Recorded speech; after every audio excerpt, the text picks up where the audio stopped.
How are you all? I hope you all are doing fine. I'm Digvijay Singh. I will teach you maths of class 9 topic circles. Previous video I will taught about a lot of things about circles and theorems. Now in this process I will solve few more theorems today for you and for your practice. I hope आप उम्मीद से ज्यादा पढ़ाई कर रहे होंगे हमारे, और हम यही उम्मीद करते हैं कि आप अच्छे से पढ़ते रहिए, स्वस्थ रहिए, मस्त रहिए. That is the most important part. बेटा life is so hard and life is so easy. In my opinion ये मेरे ऊपर है कि I will make my life hard, I will make my life easy. कहते हैं ना कि जो पहले आराम करता है बाद में डिस्टर्ब होता है, जो पहले बहुत ज्यादा मेहनत करता है तो बाद में बहुत आराम करता है. आराम इन द सेंस क्या है? जिंदगी का आराम क्या है? जिंदगी का आराम है बेटा सुख और दुख. अगर हम अच्छे से पढ़ लिए, अच्छी जॉब मिल गई, आराम है, आराम है. माइंड सेटअप हो गया, फैमिली सेटअप हो गई, माँ बाप के सपने पूरे हो गए, यही आराम है और कोई आराम नहीं. ऐसा नहीं कि हम खाली हैं तो आराम करते रहे, बाबा बस खाली हैं बैठे रहें, कोई काम ना करना पड़े. तो आप एक दिन खाली रहेंगे, 2 दिन खाली रहेंगे, फिर मन उब जाएगा, यार कुछ करना चाहिए. लाइफ है, मिली है, कुछ करते रहिए. फिलहाल अभी तो प्रैक्टिस करते रहिए, अच्छे से खूब जम के प्रैक्टिस करिए, शानदार शानदार जबरदस्त. ओके. थ्योरम एनसीईआरटी में थ्योरम 10.3 पढ़ेंगे. थ्योरम 10.1 मैंने आपको बताया कि equal cards obtained equal angle at the centre. Theorem 10.2 मैंने आपको बताया कि if 2 cards obtained equal angle at the centre then they are equal in length. Theorem 10.3 the perpendicular drawn from the center to the chord bisect the chord. अब perpendicular क्या होता है? क्या भैया पता है आपको? बता दो. मुस्कुरा रहे हो? देखो जो देख रहे हैं वीडियो ना वो भी मुस्कुरा ही रहे हैं कि लो परपेंडिकुलर. उनको भी नहीं आ रहा है, बेइज्जती हो गई. तो लेट्स स्टार्ट. परपेंडिकुलर क्या होता है? तो बेटा परपेंडिकुलर का मतलब जान लीजिए कि वो 90 का एंगल बनना ही बनना है. परपेंडिकुलर का मतलब 90 डिग्री का एंगल बनना ही बनना है. तो when two lines intersect each other at 90 degree then both are perpendicular to each other. अगर दो लाइन एक दूसरे को 90 डिग्री पे जहां पे इंटरसेक्ट कर रही है वहां 90 डिग्री का एंगल बन रहा है. जैसे ये लाइन है और ये लाइन है, यहाँ 90 का एंगल बन रहा है. तो ये अगर लाइन P है, ये लाइन L है, तो line L perpendicular to P या P परपेंडिकुलर L. ठीक है. तो कहने का मतलब ये है कि परपेंडिकुलर जहां भी दो लाइन एक दूसरे को 90 डिग्री पे इंटरसेक्ट की तो वहां पर. अब थ्योरम 10.3 थ्योरम का क्या था? The perpendicular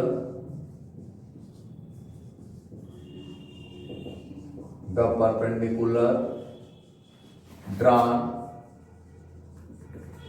from the vertex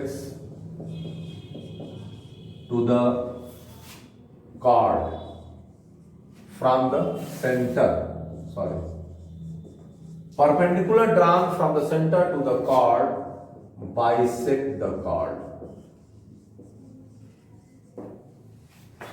किसी भी सर्किल में सेंटर होता है, बहुत सारी चीजें होती हैं, फिर लोग सर्किल बना देते हैं.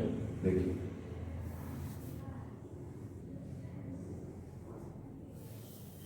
थोड़ा फिगर बहुत अच्छा तो नहीं बना पाते हैं, लेकिन खराब भी नहीं बनाते हैं, काम लायक आप समझ सकते हैं.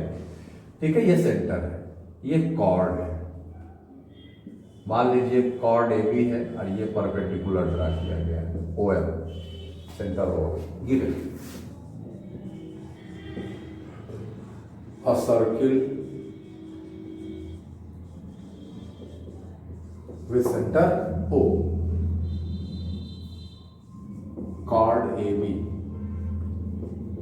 is drawn. OM perpendicular AB. To prove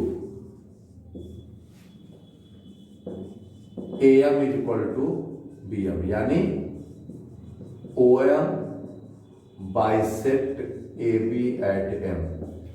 The perpendicular drawn from the center to the chord bisect the chord.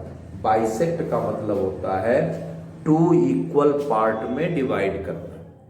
Bisect का मतलब यही होता है कि 2 इक्वल पार्ट में डिवाइड करना, ये होता है बाइसेक्ट. तो perpendicular drawn from the centre to the chord bisect the chord. I hope. अब देखते हैं क्वेश्चन, कंस्ट्रक्शन कर दे बेटा। ज्वाइन OA एंड OB, ये तो रेडियस है, ज्वाइन कर दिया। ठीक, प्रूफ क्या है? In triangle OAM and triangle OBM, OAM and OBM क्या हो जाएगा? Angle OMA is equal to angle OMB, right angle. Perpendicular है, ये राइट एंगल हो जाएगा। ठीक है, ये क्या हो जाएगा बेटा? Right angle. और OA is equal to OB, radii, and ये हाइपोटेनस का काम करेंगे।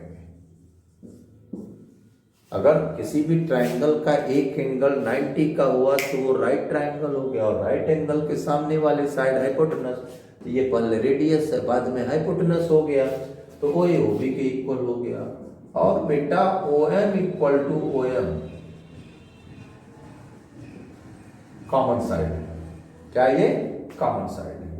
Therefore triangle OAM congruent triangle OBM, congruent triangle हो गया।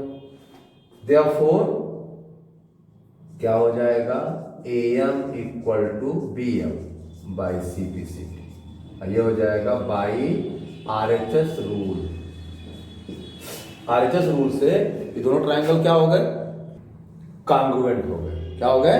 कॉन्ग्रुएंट। तो right angle hypotenuse side, right angle hypotenuse side, दोनों ट्राइंगल कॉन्ग्रुएंट हो गए।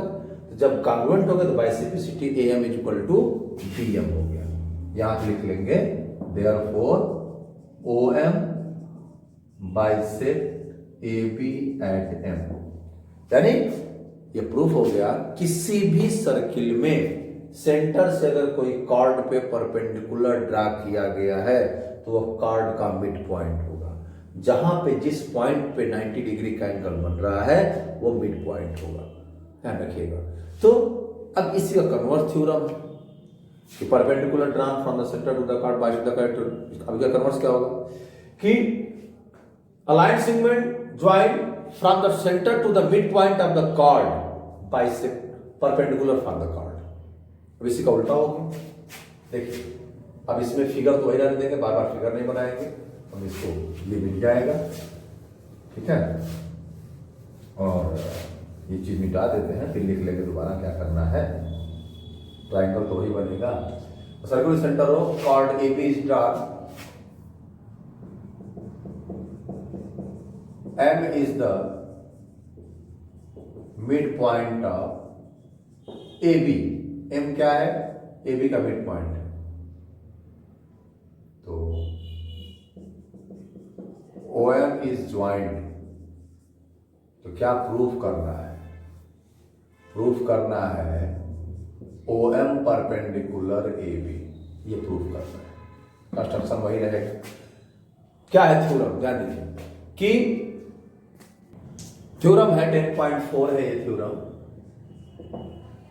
एक्सरसाइज भी होगी बीच में करवा देंगे, पर थ्योरम 10.4 है कि a line segment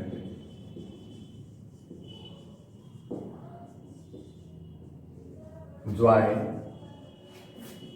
from the center of a circle to midpoint to the midpoint of a chord is perpendicular for the chord, is perpendicular for the chord। यानी किसी भी सर्किल में सेंटर से कॉर्ड के mid point को जो line से मिलाती है वो उसका परपेंडिकुलर हो। इसके पहला थ्योरम क्या था कि perpendicular drawn from the centre to the chord bisect the chord, यानी परपेंडिकुलर है तो उसका बाइसेक्टर हो, यानी वो मिड पॉइंट पे। इंटरसेक्ट करे, और अगर मिड पॉइंट को टच कर रहे हैं, मिड पॉइंट से मिला रहे हैं, तो उस पर परपेंडिकुलर। चलिए in triangle O A M and O B M क्या हो जाएगा बेटा, O A equal to O B radii है, और A M equal to B M, M is the mid point, M क्या है, मिड पॉइंट है, और बेटा O M equal to O M क्या है, common side. Therefore triangle O A M congruent triangle O B M.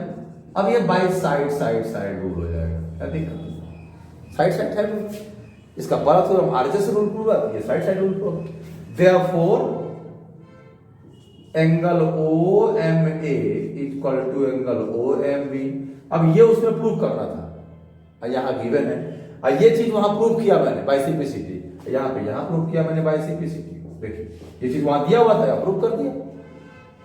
But angle O M A plus angle O M B equal to 180 degree, linear pair. क्या ये linear pair, ध्यान दीजिएगा कि ये angle और ये एंगल का सम 180 degree होगा, क्योंकि ये लीनियर पेयर है। क्या एंगल, ये लीनियर पेयर है।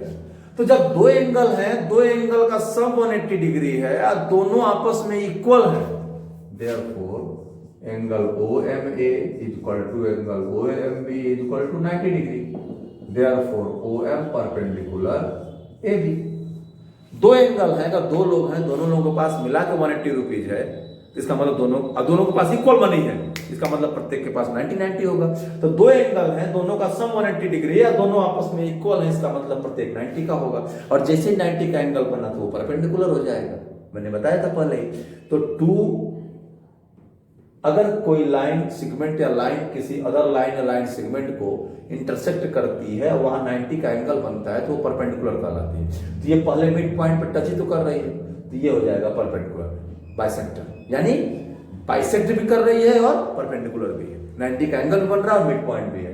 तो दो थ्योरम मैंने आपको बता दिया कि the perpendicular drawn from the centre to the chord bisect the chord, और a line segment drawn from the centre to the mid point of the chord perpendicular from the chord, उस chord के लिए perpendicular होगा।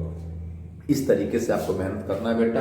हम तो मेहनत कर रहे हैं ईमानदारी से, आप भी मेहनत करते रहे। वीडियो को पॉज करके आराम से आप नोट कर सकते हैं। फिर हम लोग मिलेंगे नेक्स्ट वीडियो में। हम उम्मीद करते हैं कि आपको समझ में आ रहा होगा, अच्छे से प्रैक्टिस कर रहे होंगे। बस इसी उम्मीद के साथ आप अच्छे से प्रैक्टिस करते रहिए और वीडियो को बढ़ाते रहिए, लाइक करते रहिए, शेयर, सब्सक्राइब, कमेंट्स, ताकि हमको भी एनर्जी मिले, ग्लूकॉन डी मिले। ग्लूकॉन डी पी कर बिल्कुल बिंदास, जानदार, शानदार, जबरदस्त, पता है ना। गिरते हैं सवार ही मैदान जंग में, वह शख्स क्या गिरे जो घुटनों के बल चले। चलते मिलते हैं नेक्स्ट वीडियो, तब तक के लिए स्वस्थ रहिए, मस्त रहिए, जानदार, शानदार, जबरदस्त रहिए। Okay, thank you.